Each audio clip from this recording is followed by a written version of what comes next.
حدیث میں آتا ہے کہ 2 آیتیں جو پڑھ کر سوتا ہے اس کے لیے کافی ہو جاتی ہے. تو چنانچہ کافی ہوتی ہے کہ مطلب مت اٹھی یعنی اٹھنے کو ترک مت کیجیے. ایک تو ہے کہ پورا قرآن پڑھنا اور 3 مرتبہ سورہ پڑھنا دونوں برابر نہیں ہو سکتے. یعنی مطلب ہے کہ 3 مرتبہ یقیناً سورہ اخلاص پڑھنا ہے بڑی فضیلت کی بات ہے, لیکن پورا قرآن نہیں پڑھ رہا ہے تو یقیناً اسی طرح کہ یہ بھی پڑھنا اور رات میں اٹھنا تو نور علی نور ہے. یہ پڑھنا نور ہے اور رات میں قیام کر رہے ہیں تہجد پڑھیں نور علی نور ہے. تو چنانچہ اس کی بھی آیت ڈال لیجیے ہمیشہ یہ دو. تو یہ وحی کے بارے میں جو بتایا گیا کہ کذالک یوحی الیک والی الذین من قبلک, تو چنانچہ اللہ تعالیٰ آپ کی طرف وحی فرماتا ہے ان کی طرف جو آپ سے پہلے ہے, والی الذین من قبلک, ان کی طرف جو آپ سے پہلے یعنی اور انبیاء کی طرف. حضرت آدم علیہ السلام سے لے کر آپ عیسیٰ علیہ السلام تک وحی نازل ہوئی, اور وحی نازل ہونے کے لیے اکثر جو فرشتہ آیا کرتا ہے حضرت جبرائیل علیہ السلام. جبرائیل علیہ السلام کتنی مرتبہ آئے تو بتایا گیا کہ آدم علیہ السلام کے پاس 12 مرتبہ آئے. حضرت جبرائیل علیہ السلام حضرت آدم علیہ السلام کے پاس 12 مرتبہ آئے. اس کا حضرت ادریس علیہ السلام کے پاس جو حضرت نوح علیہ السلام سے پہلے ہے تو بتایا 4 مرتبہ آئے. حضرت نوح علیہ السلام کے پاس بتایا گیا کہ 50 مرتبہ آئے, اور حضرت ابراہیم علیہ السلام کے پاس 42 مرتبہ آئے. موسیٰ علیہ السلام کے پاس کتنی مرتبہ نازل ہوئی جبرائیل علیہ السلام؟ 400 مرتبہ 400 مرتبہ نازل ہوئی. عیسیٰ علیہ السلام کے پاس 10 مرتبہ آئے.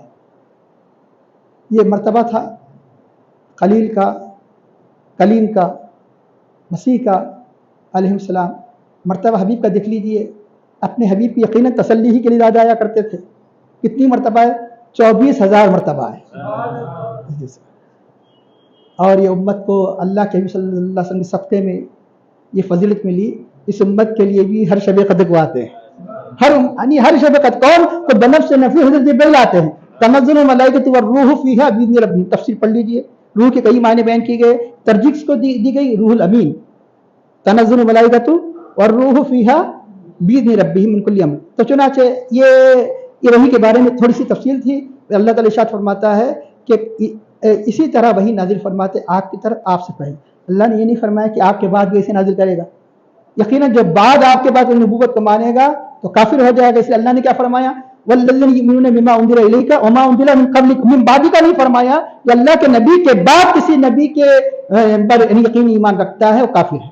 ہاں عیسیٰ علیہ السلام بحیثیت نبی نہیں آئیں گے, نبی تو ضرور ہے, ان کی جو پوزیشن ہے نبی ہے, لیکن اس امت میں بحیثیت امتی بن کر آئیں گے. اللہ کے حبیب صلی اللہ علیہ وسلم کی امتی بن کر کہو عیسیٰ علیہ السلام جو قیامت کے قریب آنے والے. لیکن کہ نئے نبی کی یعنی اعلان نبوت کے ساتھ آنی ہے آپ جلوہ گر نہیں ہوں گے. تو چنانچہ اس طرح اللہ تعالیٰ فرماتا ہے کہ یہ نازل کرنے والی ذات کون ہے؟ اللہ العزیز غالب الحکیم حکمت والا. اب رہا یہ کہ یہ ہر جگہ جو صفت بیان کی جاتی ہے مضمون کے اعتبار سے ہوا کرتا ہے.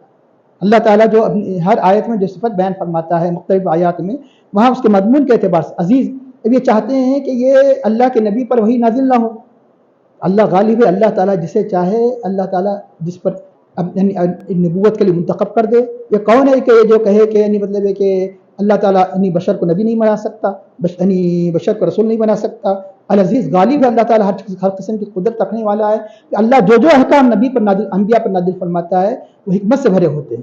انسان بظاہر اسے نہیں مطلب کہ نہ سمجھ میں آئے, لیکن ہے کہ حقیقت یقیناً اسے ماننا پڑے گا کہ سارے کے سارے احکام جو اللہ تعالیٰ نے نازل فرمائے کہ انبیاء کرام پر, وہ سارے کے سارے احکام وہ حکمت پر مبنی ہے.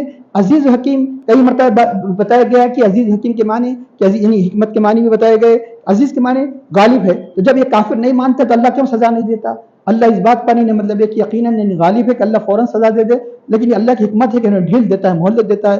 ہو سکتا ہے کہ کل کے دن اسلام لا لے, اس لیے انکار کرتی ہے. اہل مکہ کو ختم نہیں کیا گیا. اللہ تعالیٰ کی حکمت تھی کہ فتح مکہ تک کئی لوگ اسلام کے دائرے میں داخل ہوں گے, ہزاروں لوگ اسلام کے دائرے میں داخل ہوں گے. عزیز یہ اللہ کی عزت مطلب یہ کہ کا تقاضا تھا کہ انہیں ختم کر دے, لیکن اللہ کی حکمت بتا رہی تھی کہ انہیں مہلت دی جائے. عزیز ہے, حکیم ہے. اس کا ارشاد ہوتا ہے کہ اسی کے لیے آسمان و زمین کی ساری وہی اسی کی ملکیت ہے. کذالک یوحی الیک والی الذین من قبلک اللہ الذی لہ ما فی السماوات وما فی الارض. اسی کے لیے ہے جو کچھ آسمان و زمین میں ہے. جب سب کچھ اسی کا ہے, سب مملوک ہے, تو کیسے یعنی مطلب ہے کہ وہ عبادت کے لائق ہو سکتے ہیں, یعنی کیسے اس کے ساتھ شریک ہو سکتے ہیں؟ اس لیے بتایا گیا کہ اللہ الصمد لم یلد ولم یولد. مملوک یعنی مطلب ہے کہ جو مملوک ہوتا ہے عام طور بیٹا نہیں ہوتا. مطلب ہے کہ سمجھنے کے لیے کہ مملوک بیوی نہیں ہوتی, تو اللہ تعالیٰ بیوی سے پاک, اللہ تعالیٰ بچوں سے پاک, ساری کی ساری کائنات اسی کی ملک ہے, وہ مالک ہے. اسی طرح اللہ تعالیٰ اس آیت کے ذریعے سے جو آگے چل کے بتایا جا رہا ہے کہ کافی شریک قرار دیتے ہیں, ان کے شرک کا جواب دیتا ہے کہ اللہ جب سارے کائنات کا خالق و مالک وہی ہے, یقین اس کی ذات میں کوئی نہ, اس کی صفات میں نہ کوئی افعال میں شریک ہو سکتا ہے. لہو ما فی السماوات و ما فی الارض. اور یہ اشارہ ہے کہ یہ قرآن کریم ایک لفظ بیان کرنا ہے, ایک لفظ نہیں بیان کرنا, بہت کافی یعنی اس کے اندر یعنی بلاغتی وجوہ ہوتے ہیں. مثال کے طور پہ ہم یعنی جب انگلش لکھتے ہیں, اردو لکھتے ہیں, جب بولے جب اور آئین بغیر سمجھے کے لکھ دیتے ہیں, کہاں آئین لکھنا چاہیے, کہاں اور لکھنا چاہیے, ہم سب سوچتے بیٹھتے نہیں. لیکن قرآن کریم میں کہیں آئین لاتا ہے, اللہ تعالیٰ آئین بیان کرتا ہے, واہ بیان کرتا, واہ نہیں بیان کرتا, وہاں بہت بڑی حکمت و مصلحت ہوا کرتی ہے. تو چنانچہ یہاں اور ہے, یہاں اور نہیں ہے, اس پہ غور کرنے کی ضرورت ہے. اس لیے لا الہ الا اللہ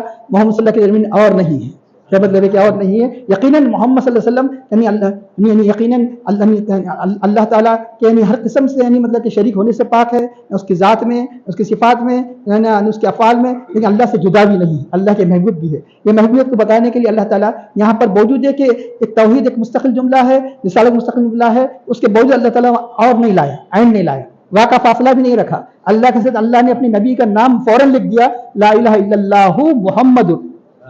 تو یہ یعنی مطلب ہے کہ اللہ تعالیٰ حد درجے اپنی قرب کو بھی یہ بتاتا ہے. اسی طرح یہاں پر اللہ نے اللہ عزیز و حکیم ہے, الذی کے والذی نہیں فرمایا, اور کیونکہ ایک مستقل جملہ بیان کیا جا رہا ہے بظاہر کہ جو کچھ آسمان و زمین ہے سب اسی کا ہے, سب اسی کا مالک ہے. یہ بتانے کے لیے یقیناً یعنی مطلب آسمان و زمین جب اسی کے ہیں تو وہی غالب ہے. عزیز کی تفسیر ہو رہی ہے, کیونکہ اس سے پہلے اللہ نے کہا عزیز ہے اللہ نے. پھر آسمان و زمین کی جو ترتیب بتا رہی ہے, یہ سورج جو چاند کا یہ روشنی بتا رہی ہے, یہ عالم کا رات و دن کا نظام بتا رہا ہے کہ سارا کا سارا نظام حکمت پر مبنی ہے. آسمان و زمین میں جو آپ تغیرات, تبدل, تصرف دکھائی دے رہا ہے, یہ اللہ ہی کا ہے, اور سارے کے سارے تغیرات جتنے تبدیلیاں سب حکمت پر مبنی ہے. اس لیے اللہ عزیز الحکیم کی تفسیر ہونے کی وجہ سے بیچ میں واو کو نہیں رکھا گیا, والذی نہیں کہا گیا. اس کے ارشاد ہوتا ہے وہو العلی العظیم, یہاں واو کو رکھا گیا, اور ایک دوسرے انداز سے اللہ تعالیٰ اپنے عظمت کو بیان فرما رہا ہے, اس لیے وہاں واو نہیں ہے, یہاں واو ہے. وہو العلی الحمید, اور وہی اللہ تعالیٰ بلند و عظمت والا ہے کہ الحمید یعنی وہو ولی العظیم. وہی اللہ تعالیٰ ہر اعتبار سے بلندی, ذات کے اعتبار سے, شان کے اعتبار سے, صفات کے اعتبار سے, افعال کے اعتبار سے, اور اس کے سارا عظیم عظمت والے ہیں. تو چنانچہ اس کے علی العظیم کا تعلق یقیناً جو آیت آگے آنے والی کے درمیان کی آیت میں واو نہیں ہے. واو نہیں کا مطلب یہ کہ علی العظیم کی وجہ سے آپ آنے والی آگے کی آیت کا سمجھنا آسان ہے. وہ کیسے؟ تکاد السماوات یتفطرن من فوقہن, قریب ہے کہ آسمان پھٹ جائے اپنے اوپر سے. اچانک کہہ دیا گیا کہ آسمان پھٹ جائے اس کے اوپر سے, یہ بات سمجھنا بعض وقت دشوار ہو جاتی ہے. علی عظیم کو ملا لے تو سمجھنا آسان ہو جائے گی. اس کی علو شان, عظمت شان, اس کی جلالت کو آسمانی برداشت نہ کر سکے. کیوں؟ یہی قرآن اگر پہاڑ پر نازل ہوتا تو پہاڑ کو تم کیا دیکھتے؟ چکنا چور دیکھتے. کہ لو انزلنا هذا القرآن على جبل لرأيته قاشعا متصدعا من خشية الله, اگر ہم یہ قرآن کو پہاڑ پر نازل کرتے, لو انزلنا هذا القرآن على جبل, کہ پہاڑ پر لرأيته, تو آپ دیکھتے اس پہاڑ کو کہ وہ اللہ کی خوف و خشیت سے لرأيته قاشعا, کہ متصدعا ٹکڑے ٹکڑے ہو جاتا, ٹکڑے ٹکڑے ہو جاتا. یہ اللہ کے حبیب پاک صلی اللہ علیہ وسلم ہی کا قلب تھا کہ جو عظیم اللہ تعالیٰ کی عنایات کو اللہ تعالیٰ نے برداشت کرنے کے قابل بنایا.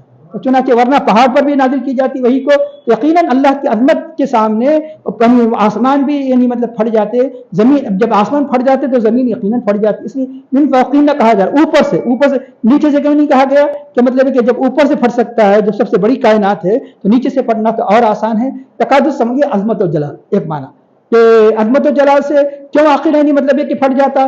آگے چل کے جو آیت ہے اس سے بھی اس کا گہرا تعلق ہے. یہ جو کافر اللہ کے شان میں جو گستاخی کرتے ہیں, اللہ کی ذات میں, اللہ کی صفات میں, افعال میں, جو معبودان باطل وغیرہ کو جو شریک قرار دیتے ہیں, یہ اتنی خطرناک بات ہے کہ اس کی یعنی مطلب ہے کہ برائی کا اثر یہ ہو جائے کہ جس کی وجہ سے اللہ تعالیٰ کی جلال, جو ان کافروں نے اللہ کے ساتھ شریک جلال کی وجہ سے آسمان زمین پھٹ جائے. کیوں نہیں پھٹ رہا ہے؟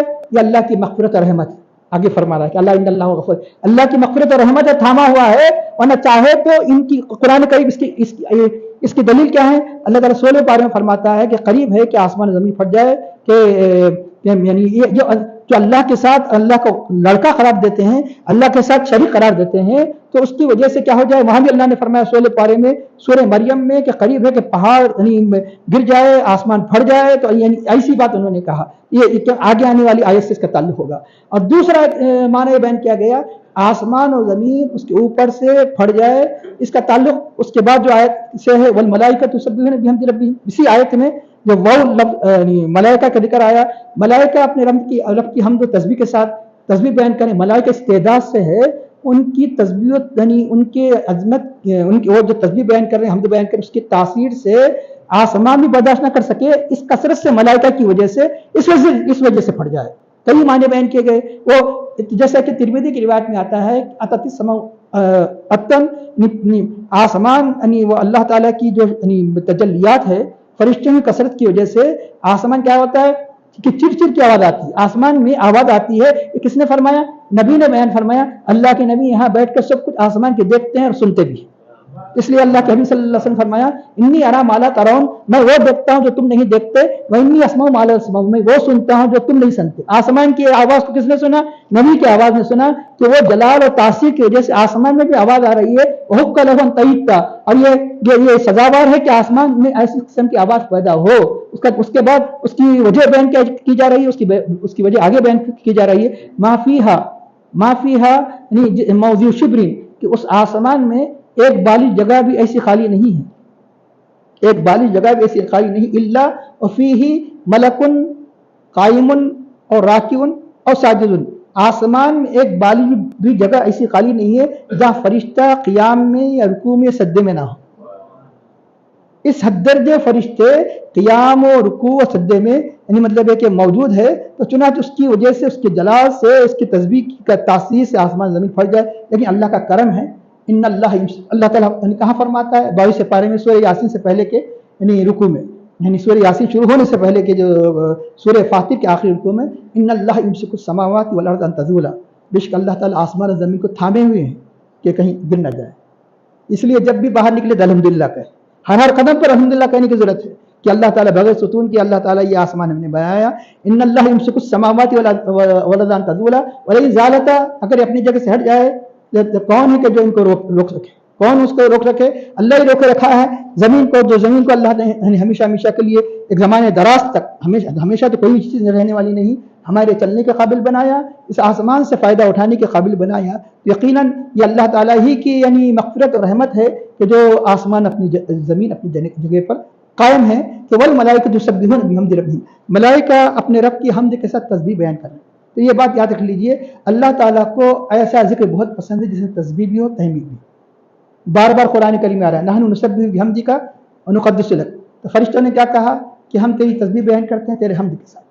اس لیے ایسا ذکر کہ جس میں حمد، یہی وجہ ہے کہ بخاری کی آخری حدیث یعنی بہت بڑی یعنی فضیلت آئی ہے کہ کلمتانی خفیفتانی علی اللسانی ثقیلتانی علی المیزان حبیبتانی الی الرحمن، دو کلمے جو زبان پر ہلکے لیکن کل قیامت کے دن میزان میں بھاری اور اللہ کو محبوب. اور کون سی کلمہ ہے؟ سبحان اللہ بحمدہ سبحان اللہ العظیم. اس لیے کثرت سے روزانہ کم از کم ایک تسبیح پڑھنے کی عادت ڈالیے. فرشتے کون سی تسبیح بیان کرتے ہیں؟ اس قسم کی تسبیح بیان کرتے ہیں جس میں تسبیح اور تحمید ہے. یقیناً اللہ تعالیٰ کو تسبیح زیادہ پسند ہوگی ذکر جو فرشتوں کی ہے. تو چنانچہ ہم نماز میں پڑھتے ہیں تو کیا پڑھتے ہیں؟ سبحانک اللہم و بحمدک.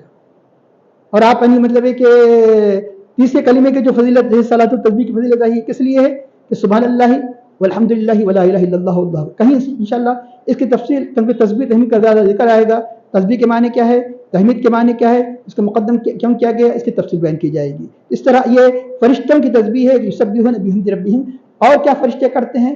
ویستغفرون لمن فی الارض، جو کچھ زمین میں ہے ان کے لیے مغفرت طلب کرتے ہیں. زمین میں کافر بھی ہے تو قرآن کریم میں ایک جگہ کہیں اجمال ہوتا ہے تو کہیں تفصیل ہوتی ہے. یہاں اجمال ہے، تفصیل کہاں بیان کی گئی؟ تفصیل اس سے پہلے کہ سورہ غافر میں اللہ نے کیا بیان فرمائی کہ یستغفرون للذین آمنوا، اہل ایمان کے لیے مغفرت طلب کرتے ہیں.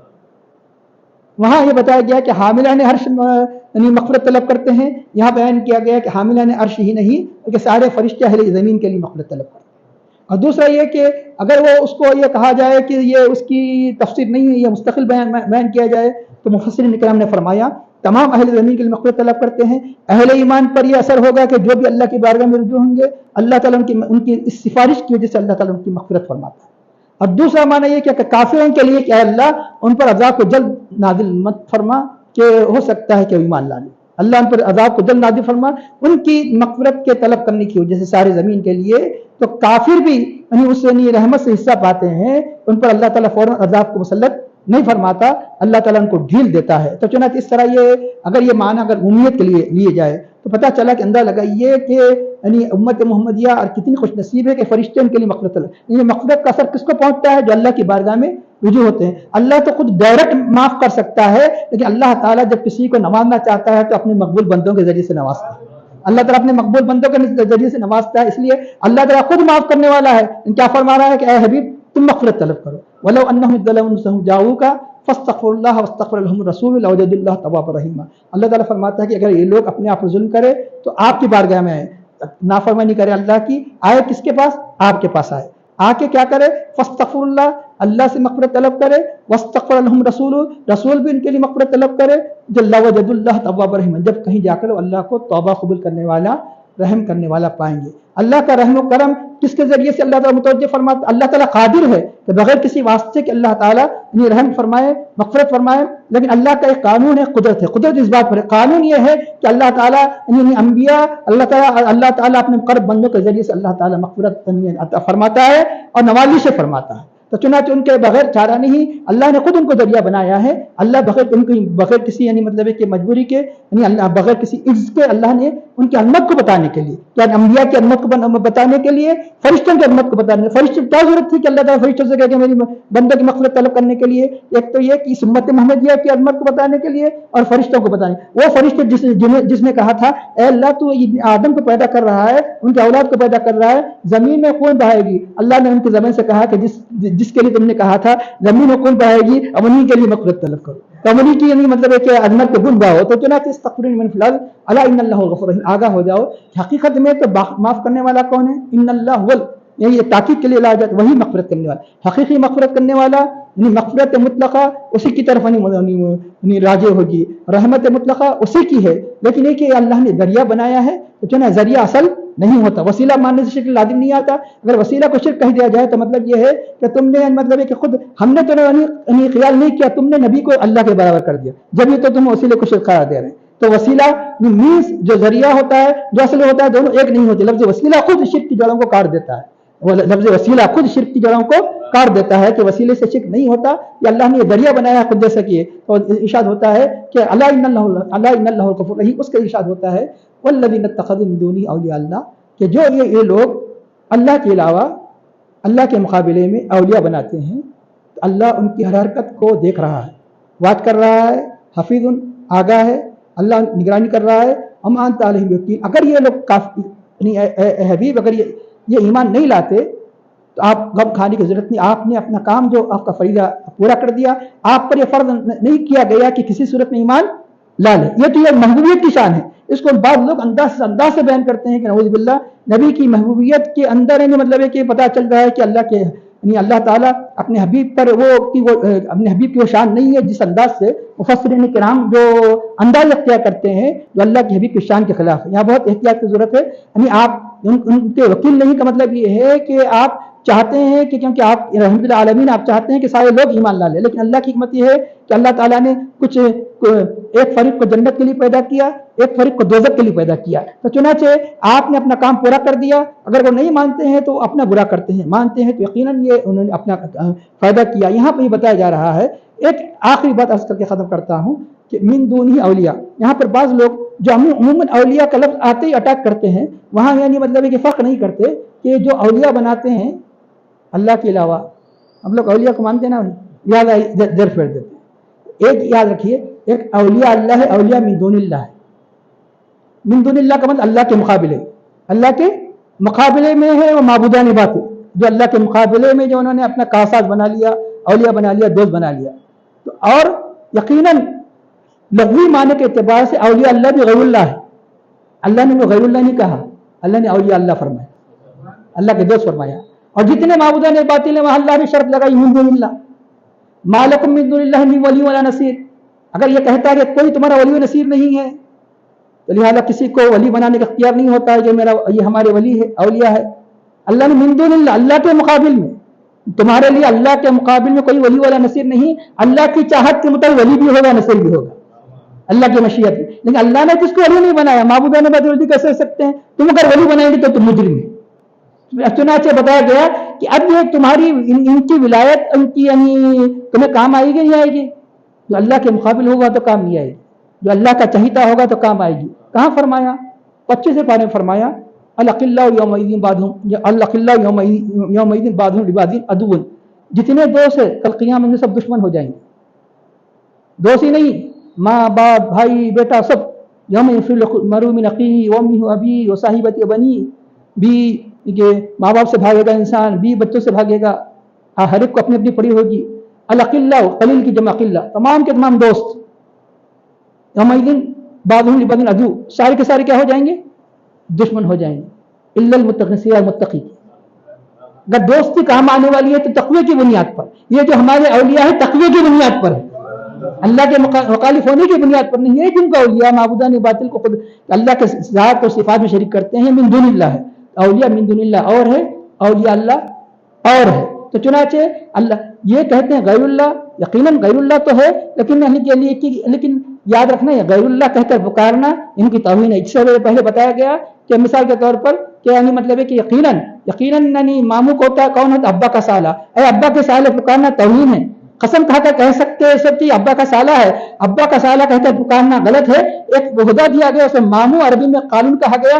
قال کہتا ہے پکارے گا تو عزت ہے. یقیناً غیر اللہ ہے, اللہ نے تو غیر اللہ کہہ کر نہیں پکارا, اولیاء اللہ کہہ کر پکارا. اللہ کے دوست ہے, اللہ کے چہتے ہیں, اللہ کے محبوب ہے. اس لیے یاد رکھیے کہ جو اللہ نے جو مرتبہ دیا ہے وہ اعلیٰ مرتبے سے پکارا جاتا ہے, ادنا مرتبے سے نہیں پکارا جاتا ہے. کہ آخر میں دعا کرتا ہے اللہ ہمیں ان آیات کو سمجھنے اور اس کے تقاضوں کے مطابق عمل کرنے کی توفیق عطا فرما, اور قرآن کریم کی عظمت ہمارے دلوں میں راسخ فرما, اور اس کی تلاوت کرنے کی توفیق عطا فرما. پہلے اس کے احکام پر عمل کرنے کی توفیق عطا فرما. ہمیں اپنے اوامر کا پابند نواہی سے متنی ہونے کی توفیق عطا فرما. ہماری عبادتوں میں خشوع و خضوع اخلاص عطا فرما, اور ہمیں کل حالات مخالف کی توفیق عطا فرما. نفس کی بدی شیطان کے دھوکوں سے محفوظ فرما, اور شعائر اسلامی کی حفاظت فرما, اور ہمارا خاتمہ بالخیر فرما. صلی اللہ تعالی علی خیر خلقہ سیدنا محمد وعلی آلہ وصحبہ اجمعین برحمتک یا ارحم الراحمین والحمد للہ رب العالمین.